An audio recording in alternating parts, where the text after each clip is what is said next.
Upo po kayo. Ang ating KOTD, Kaserbisyo of the Day.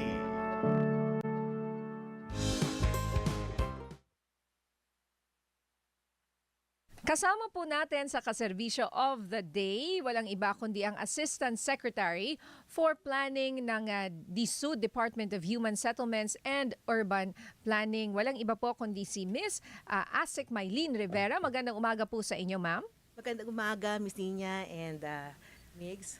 Ayan, pinag-uusapan namin ni Ading Migs yung mga kunyari, mga ano nga ba to, nawala tuloy ako, mga lugar example na kunyari hindi bahain, paglabas mo ng bahay, baha na sa paligid mo. Ayan, may kinalaman kasi yan sa resilient housing and urban planning. Ano po yung masasabi nyo? Marami po bang ganyan ngayon sa ating bayan?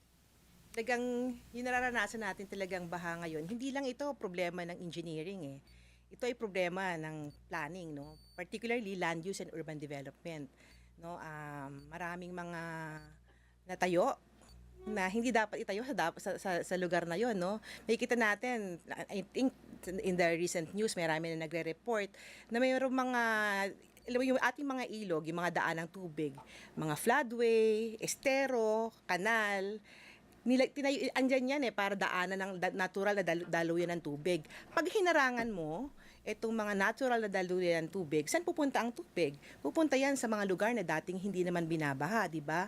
Kapag nagtambak ka ng wala sa plano o walang permiso, so para sa new development, so ano nangyayari? Yung mga dating hindi binabaha, sila naman yung babahain. Kasi ganoon ang tendency ng tubig eh. Wala naman yung kinikilalang administrative boundary or political boundary, di ba? So kaya ang pagtingin mo dapat sa pag-address ng baha, long term yan at saka very comprehensive, no? May tinatawag tayong ridge to reef approach mula sa kabundukan hanggang sa low-lying areas hanggang sa dagat. Mula sa mataas na lugar hanggang sa pinakamababa, river basin approach, dapat ganoon ang pagpaplano, ganoon treatment to address the issue of flooding. Hindi pwedeng piecemeal basis, patse-patse, no? So dapat yan there's a study and you stick to a, sinasabi nga nila, dapat may master plan, no? Merong comprehensive plan. Opo. So Asik, paano na po ngayon naghihigpit ang DSUD pagdating po sa mga ganitong klasing mga implementations, policies, di ba po, all over the Philippines? Yes. So yung mandato ng DSUD, although parang mas kilala kami na housing ang focus, pero meron pa kami ibang mandato. Ito yung patungkol sa land use, no, and urban development. So unang-una, nire-require natin ang lahat ng local government ngayon na mag-update ng kanilang comprehensive land use plan, no? Etong land use plan, ito yung dokumento na nagiging basihan ng zoning, kung saan ba dapat ilagay ang residential area, saan ba dapat maglagay ng commercial area, yung mga forest areas natin, mga for environmental protection and ecological preservation. Dapat yan nandun sa mapa ng isang munisipyo o ng isang probinsya. So, ang ginagawa natin ngayon, ni-require natin ng mga local government na dapat lahat sila ay merong updated, unang-una na land use plan. Binibigyan natin sila ng mga training, ng mga capacity building activities, gumagawa rin kami ng mga bagong pulisiya at programa. For instance, just 2 days ago, nag-launch kami ng 3 importanteng guidelines for urban planning, no? Una, yung Resilient Urban Design and Development Guidelines. So, ang objective nito, bigyan ng ideya ang mga local government. Ano ba yung mga pwedeng updates dun sa kanilang mga plano para maging mas matatag yung kanilang mga communities laban sa pagbaha, for instance, or other disasters. Yan. Okay, ma'am, kasi po, pag nakikita namin yung aming paligid, hindi ka makapaniwala na may master plan ba na nangyari dito? What if nakatayo na? Andyan na yung structure. Alangan naman gigibain mo lahat yun. Yung kunyari, isang buong barangay, di ba? Or isang buong komunidad. Paano kung nandyan na? Tapos mali-mali yung ginawa? Mm. Well, medyo yun talaga yung napakahirap, no? Mahirap mag-correct ng mistake. Kaya dapat matuto tayo sa mga mistake natin, no? Kumbaga yung nangyaring mga pagkakamali ng nakalipas na panahon, no? Maraming taon nakaraan. Huwag na natin ulitin sa new development. Pero sa mga existing development, diyan papasok ngayon yung mga engineering intervention. Pero dapat yan, hindi yung basta parang gumawa ka lang ng proyekto for the sake nagagawa ka ng proyekto nang walang pag-aaral sa implikasyon nung action na yon. Halimbawa, pwede ka magtayo kung dating binabahatong area, may mga slope protection measures for instance, or drainage, or mga diversion canal. At saka ngayon, ang isa pang natin ngayon, na pinopromote natin ngayon ay yung nature-based solutions. Kasi hindi enough, o hindi naman, napakamahal kasi ng mga flood control projects eh. But there are new ideas, new concepts in urban planning na we work with nature. Halimbawa, Yes. ang tendency natin kasi lahat sinesemento eh. 'Di ba? So ano mangyayari pag sinemento? Saan pupunta ang tubig? Dati inaabsorb yan ng lupa, 'di ba? Sinisip-sip. Imagine mo, dati may sponge ka. Ito yung mga lupa natin. Ginawa mong tiles. Hindi na makasipsip ng tubig, no? So there are we are parang promoting yung pagtatayo ng maraming open spaces sa syudad. Not as an Gusto ko afterthought, but kasi napakaraming functions ng open Opo. space, Yes 'di ba? po. Opo. Hindi lang for recreation, hindi lang parang lungs siya ng city eh, 'di ba? Yes. Hindi lang para sa mobility, no? Kundi parang pagdating ng mga pagbaha, pwede rin yung mga open spaces natin yan. May pupuntahan na magtutulong yan na sumipsip ng tubig baha, Opo, di ba? opo. And then if you plant trees, all the more, dahil may mga puno tayo na napakagaling sumipsip ng tubig. Opo. So nakatulong yan. Kumbaga, kung may bahaman, nade-delay niya yung pagdaloy, di ba? So kasi minsan ang nangyayari sa mga daluyang tubig natin, para bang nabubulunan eh. Yes. Dagdag mo pa rin yun. Halimbawa, may nakatayong mga informal settlements, not necessarily poor ang may-ari niyan, hindi necessarily mahirap yan. So, pag binaha sila, yung dating mga gamit nila na hindi naman talaga basura, parang nagiging basura na yan, Yes. di ba? Opo, yes. At babara dun sa ating mga pumping stations. So, nawawala nade-defeat yung purpose ng pumping stations natin kasi nabarado na ng basura. Opo. So ideally, ma'am, in the highly urbanized city like Metro Manila, NCR, marami pa po like Cebu, 'di ba? Paano po natin gagawin 'yun? 'Di ba? Kasi ano po din po ba yung mga realidad na nakikita natin araw-araw na nagko-contribute na nagka-clog, 'di ba? Para po magbaha. So, unang-una talaga, I think kailangan ng political will to really free our easements, ang ating Yeah. mga ilog, of blockages. And that includes informal settlements. Kailangan tanggalin yung hanggang mga nakabara. ngayon po, That's number one. Marami pa rin yan. Kasi alam ko yung San Juan, nagtanggal na. Yes. Oo. Ano pa yung mga lugar na marami pa rin? Hindi Oo. mapatanggal-tanggal po. Kasi delikado po yun eh. Nakatira talaga sila sa may Oo. mga Daming hazard. estero eh. Oo. Or sa gilid. May eh. makikita natin naman yan sa mapa, di ba? Meron namang available maps, may mga hazard maps tayo. Mapapipinpoint mo yan ngayon kasi meron tayo mga technology, may mga satellite maps na mako-compare mo na kung nasaan ang ilog at nasaan yung mga kabahayan. So, it's readily available. But I would say, maraming lugar pa rin sa Metro Manila, kung hindi man nakatira nasa ibabaw mismo ng ilog, nag-encroach dun sa sinasabi nating 3-meter easement. So dapat hindi ka, may Hindi 3 meters May 3-meter bago ka easement na dumikit. ayon sa ating water code na Okay. hindi mo dapat gamitin tayuan yun. Kasi ang ginagawa, may mga pagkakataon na kahit na nag-expand sila, may mga Opo. property nila, ine-expand nila, Tapos, sinasakop nila yung 3 meters easement. So yung dating, di ba parang buffer zone ng Yes. tubig. Pag, di ba, syempre Opo. malaki ang ilog, nawawala yung buffer zone kasi nalagyan na ng pader, di ba? So itong mga bagay na ito, mayroon niyang pag-aralan. Yes, opo. Oo, pwede pag-aralan. Anong pwedeng gawin? Pwede pa bang i-move? Pwede pa bang i-move yung mga easements natin? Lagyan natin ng linear parks, yung ating mga ilog, di ba? Kasi maganda kung may mga linear parks kasi talagang hindi nagiging basurahan yung ilog. Oo. Nagiging di ba? Nagiging lugar pasyalan pa rin, di ba? Parang pangarap po yun eh, no? Oo, Kasi nga sa ibang bansa, bakit lahat ng ilog nila, no? talagang tourist attraction. Tayong Tapos maraming ganda-ganda open ng Pasig parks. sana, no? Oo. Oo, Mga open maraming, space. tsaka yung mga open space. At least for example, yung Ayala Malls, yan example. Di ba lagi silang may open space? Oo, maganda yung planning nila. Oo. O yung BGC for example, ang daming path.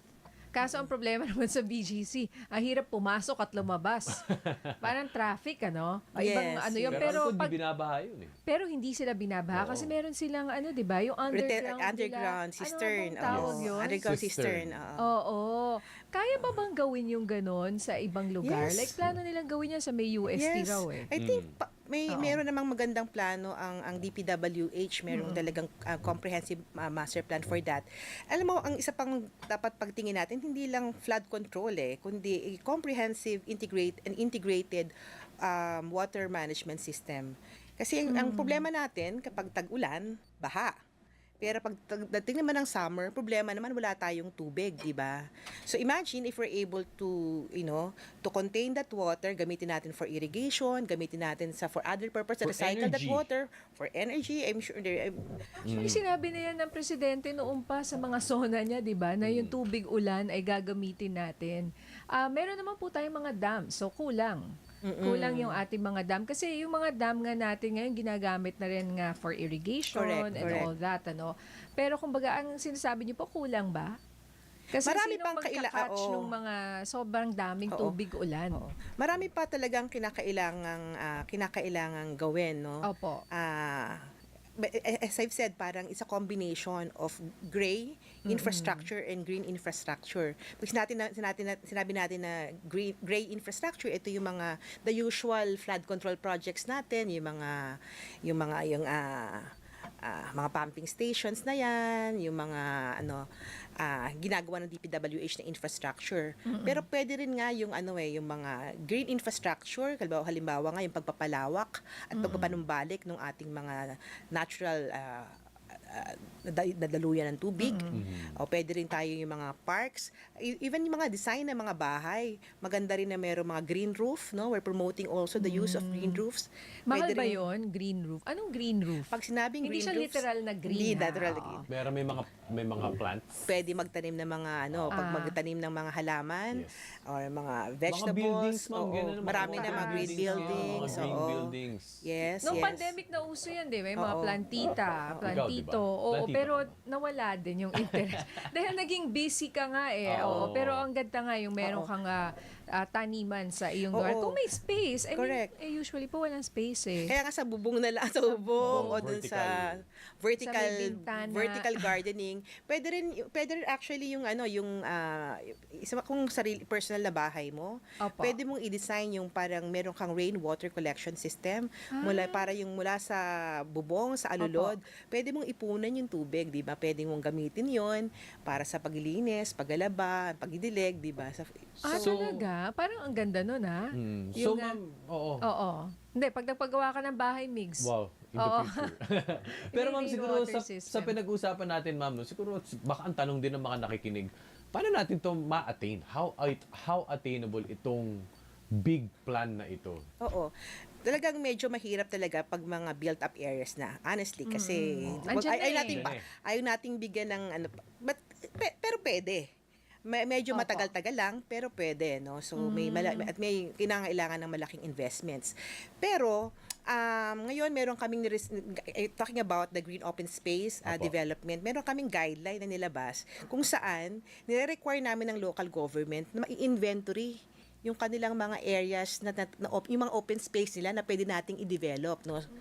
So, marami pa namang mga bakanting lupa sa mga munisipyo at syudad natin na magandang i-reserve mo na yon for green open space at i-develop natin yon for that tapos yung imagine nyo kung yung mga green open spaces natin connected, di ba? Yes, opo. Connected, so kung mag-bike ka, maglalakad ka, pwede, di ba? Oo, di ba yung Pasig, Pasig ano, River. yung ginagawa, Yes, Pasig. ginagawa dyan? Yes.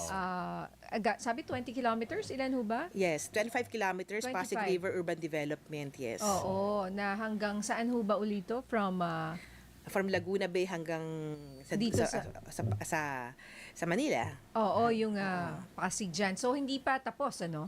Although, andyan na yung ibang structure, pwede nang puntahan, ano? Opo. So, ma'am, paano po itong, you mentioned kanina yung mga paninirahan ng mga informal settlers sa mga gilid ng mga daluyan ng tubig, ano? Ano po yung ginagawa na mga hakbang nagdisud para dito? Kasama rin ba kayo dun sa pagpapaalis sa kanila at paglilipat sa ibang lugar? Yung resettlement, isa ito ang function din ng DSUD at ang implementing arm namin dito is the NHA. Pwede rin yung aming isang ahensya, yung Social Housing Finance Corporation, kasi dun sa programa ng Community Mortgage Program, pwede yung mga community mag-organize into an organization, into a homeowners association. Pwede silang pumili ng kanilang at bumili ng lupa kung saan sila lilipat, no? So, and we highly encourage that kind of community-driven housing. In the expanded 4PH program din, ngayon parang community focus tayo beneficiary focus, no? Ibig sabihin, yung mga communities, kung ikaw ay nakatira sa mga lugar na mga danger areas na tinatawag natin, pwede kang mag-apply for housing. Hindi ka na kinakailangang pumunta pa sa amin. Pwede ka na nga dumiretso sa kung meron ka na alam na housing project na socialized housing, pwede ka mag-apply through Pag-ibig. At napakaganda nung ating interest rate from 6.25% ibinaba na ng 3%. So mas affordable na para sa ating mga benepisyaryo. At ikaw pa yung pipili saan mo gustong tumira. So, Oo. yan. Pero may cap po yun. So, meron pa bang nabibili ngayon na house and lot na up to 800,000? Baka ang layo-layo na po nun. Baka saan ba? Kahit nga sa Ilocos, wala atang ganun ka. Meron mo bang ganun? Kamura 800,000 na house and unless socialized siya or Yo. ito ay subsidized Oo. din. Ganun talaga, yung 850,000, Opo. yun yung ating ceiling for horizontal, Opo. socialized housing. Pero pwede pong hindi naman, kunyari, bumili sila, pero more than, let's say, ang binili nila worth 2 million, for example. Pwede pa rin nilang gamitin itong early bird promo ng 4PH po. Tapos yung excess na babayaran, bahala na sila. Pero pwede nilang utangin up to Pwede silang 850. mangutang kasi ang titingnan ng Pag-ibig dyan is yung yung kakayanan mong magbayad. Pero siguro yung 3% dahil ay nakalaan lamang, pinaprioritize kasi natin yung mas nangangailangan. So, hindi So, ka ibig pwedeng sabihin, kung bumili kaya more bumili ng than 2 8. million, kaya bumili ng 2 million, okay. baka hindi na lang ikaw ipa-priority namin for that kind of subsidy. So, ang gusto nating Ayun, i-prioritize, tama. yung talagang mga nakatira sa mga Estero informal talaga. settlements, Oo. di ba? At kung yung kanilang kinikita ay kaya lang mag-allocate, kasi Yun nga, alam oo. ko parang in many of these informal settlements, meron din nangungupahan umaabot hanggang 5,000 pesos ang Oo nga, upahan. Ang Imagine ang mo, ba't ka yaman po nung mangungupa? yung may-ari, yung nagpapa. Nagpapaupa. Bakit mangungupa ka pa? Oo. Pwede ka naman magkaroon ng Yes. sariling bahay, Sa'yo di ba? Totoo. Sa'yo Imagine, pa. uupa ka 5,000 a month, pero pag ginamit mo tong sabi nyo 4PH, yung isa sa example nga kahapon ng Pag-ibig, 3,600 a Yes. month ang babayaran mo. Oo. O, tapos sa'yo pa. Sa'yo pa. Yes. Oo. So, ang challenge lang po dyan siguro, saan? Saan yung mga ganitong lugar na ka-affordable na, is it in city, malapit ba sa pinagtatrabahuhan ko, or baka naman non-existent? May mga ongoing pa kasi din yung mga development, but we are partnering with our developers, our socialized housing developers. They have committed to support the expanded 4PH program. Siguro sa mga susunod na pagbisita namin sa inyo, bibigay ko na sa inyo yung listahan kung nasaan yung nasaan. Pero sa ngayon, dahil yung gusto maka-avail ng early bird promo, pwede silang lumapit sa kahit anong tanggapan ng Pag-ibig. Nga parte nila yung mga lista, tingnan nila yung mga available housing units sa kanilang lugar. Opo. Titingnan lang daw sa website, nakandun kung Available saan sa yung website. available na yun. Oo. So, ASEC, as an urban planner, yan, di ba? Para po, baka makapagbigay na rin kayo ng mga tips, di ba, sa mga kapamilyang nakikinig, nanonood. Ano ba mga kailangan kong watch outs o kung sabihin natin, ako'y nakatira dito sa ganitong klaseng lugar para po makaiwas ako sa matinding pagbaha, pagguho, paglindol. Okay.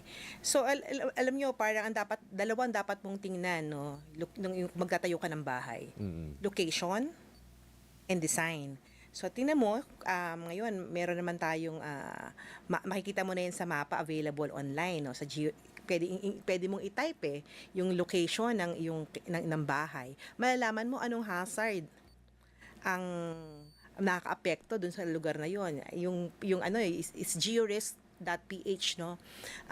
Available yan diyan. So tingnan mo, ikaw ba ay yung lugar ba yon ay binabaha? Itang lugar ba yan na yon ay nasa fault line, nasa landslide prone area, no. So alam mo kung ano yung hazard, no. So consideration yan. And then kung magpapatayo ng bahay, dapat in line with sumusunod dun sa National Building Code, no. Tama. Oo. Mahirap yung Kadalasan yung mga nila, mga ginagawa nilang illegal or hindi pagsunod sa National Building Code. Unang-una na diyan yung yung pag-observe ng mga easements and setback, di ba? So okay. nauna diyan. O kaya yung mga yung design hindi earthquake resilient kasi hindi ayos yung engineering, di ba? Baka hindi nag-consult sa mga professionals. O kaya sa fire. Oh, yan, yung fire, oo. Okay. So yung mga ganyan. At bago po tayo magpaalam, siguro po baka may mensahe po kayo mula sa inyo dyan sa DSUD, siguro tungkol sa paano po natin masisiguro na mga pabahay ng pamahalaan, lalo-lalo na sa ilalim itong 4PH, ay ligtas laban sa mga pagbaha at bagyo. Sa DSUD, no, we make sure na yung lahat ng mga projects na at least we require them to apply license to sell. So yung mga developers natin, kapag magtatayo sila ng mga subdivision projects, may license to sell yan. Kasi yung license to sell, check na kasi ng DSUD kung compliant sa standards and requirements yung tinatayong bahay, yung subdivision na yon. So, mag-ingat po tayo pag bibili tayo ng bahay, siguraduhin yung may license to sell kasi marami tayo nagilipana ngayon ng mga illegal, Tsaka mga kolorum illegal, ng mga developers, di ba? Hindi natapos or Oo, wala. okay, mag-ingat kayo pag nagbebenta ng murang lupa, tapos sabihin nila, 300 square meters lang, meron ka ng gantong property. Hanapin niyo po yung license to sell. Hanapin niyo po Okay. yung permit. No? Kasi kung wala po yung license to sell, most likely, kolorum po yan, maaring hindi ho mangyari yung katuparan mo. Yung magkaroon ng katuparan, yung pangarap mo, Oo. magkaroon ng bahay. Maaring ma-scam ka dyan. Marami talagang scam. Naku po, pagka talagang too good to be true, katulad yung sinasabi nyo, napakamura masyado, magtaka na po kayo. At Correct. i-check nyo po yan, kung meron silang lisensya. Naku ma'am, maraming salamat. Good luck po sa inyo dyan sa DSUD. ASEC Mylene Rivera. Thank you po. Thank you po for having us. Salamat po. Thank you. Thank you. Okay, yan po si ASEC Mylene Rivera ng Department of Human Settlements and Urban Development.